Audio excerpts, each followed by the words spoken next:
আসসালামু আলাইকুম, সবাইকে স্বাগত রইল। তো আজকে বাসায় একটু আমি পুলি পিঠা তৈরি করেছিলাম। তো এই পিঠাটা কিন্তু আমি তেলে ভেজে তারপরে তৈরি করেছি।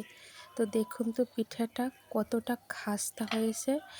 এই চাপ দিলেই কিন্তু একদম মসমস করে শব্দ হয়। আর এই পিঠাটা আমি কিভাবে তৈরি করেছি চলুন দেখা যাক। তো এখানে আমি চালের গুঁড়ো নিয়েছি, এটা আমি পোলার চালের গুঁড়ো নিয়েছি, আর সাথে এক মুঠো ময়দা মিশিয়ে দিয়েছি। আর এখানে একটা নারিকেল আছে, এটা আমি কুড়িয়ে রেখে দিয়েছিলাম ফ্রিজে। তো আগে ডোটা তৈরি করে নেব। তো এই ডোটা আমি সাধারণত যেভাবে আমরা রুটি পিঠা তৈরি করি সেইভাবেই আর কি তৈরি করতে হবে। গরম পানিতে একটু লবণ দিয়ে তারপর পানিটা ফুটে উঠলে এর ভিতরে সেই ময়দা আর চালের গুঁড়ো মিশ্রণটা দিয়ে দিতে হবে। তো এখন আমি এই ময়দাটা ডোটা খুব সুন্দর করে একটু হাত দিয়ে ডলে ডলে মথে নিচ্ছি। আর এখন আমি নারকেলের সেই পুরটা বানিয়ে নিচ্ছি। তো এখানে গরম মশলা, লবণ, চিনি আর নারকেল দিয়ে দিছি। আর এখন এটা একটু হাত দিয়ে মিশিয়ে দিয়ে এরপরে চুলায় আমি একটু বেশ 10 মিনিটের মতো নাড়াচাড়া করে নিয়েছি। তো সেই যে ডোটা আমি তৈরি করেছিলাম সেই ডো দিয়ে আগে আমি রুটিগুলো তৈরি করব।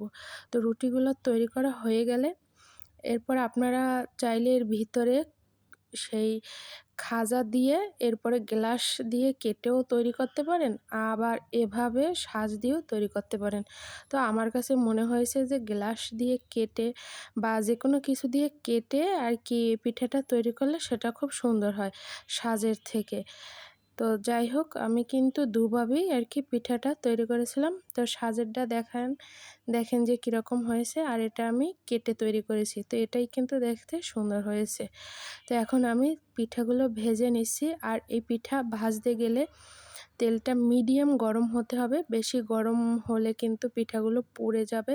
আর এই পিঠাটা কিন্তু একদম মিডিয়াম আঁচে 10 মিনিটের মতো আমি ভেজে নেব। এর কারণ হলো কি, এই যে খাস্তা হয়েছে বা মুচমুচে হয়েছে, এটার কারণ শুধু একটাই, যে এই পিঠাটা কিন্তু আমি অনেক সময় নিয়ে তেলে ভেজে নিছি আস্তে আস্তে মিডিয়াম হিটে। কারণ এটা যদি বেশি হিট দেই তাহলে কিন্তু অবশ্যই পুড়ে যাবে। তো এভাবে করে আমি সব পিঠেগুলোই ভেজে নিচ্ছি। আর এই পিঠা বানাতে গেলে কিন্তু অনেকটা ধৈর্যের প্রয়োজন, কারণ আস্তে আস্তে এই পিঠাগুলো আর কি খাস্তা হয়, অনেক সময় লাগে এই পিঠাগুলো বানাতে। তবে এই পিঠাগুলো বানাতে যেরকম সময় লাগে সেরকম কিন্তু এই পিঠেগুলো মানে দেশ বিদেশে বলেন, এই পিঠা কিন্তু নিয়ে যাওয়া যায় সব জায়গায়। কারণ এই পিঠা একদিন বানালে কমপক্ষে 10 দিন রেখে তারপরে খাওয়া যায়। তো দেখতেই পাচ্ছেন, মানে শব্দ তো অবশ্যই শুনতে পাচ্ছেন যে কীরকম খাস্তা হয়েছে পিঠাগুলো। আর দেখতেও কিন্তু খুব সুন্দর হয়েছে, আর খেতেও কিন্তু অসম্ভব মজার হয়েছে। আসলে শীত মানেই কিন্তু পিঠাপুলি খাওয়ার উৎসব। তো আমাদের বাসায় কিন্তু আজকে আর কি এই পিঠাটা তৈরি করা হয়েছিল।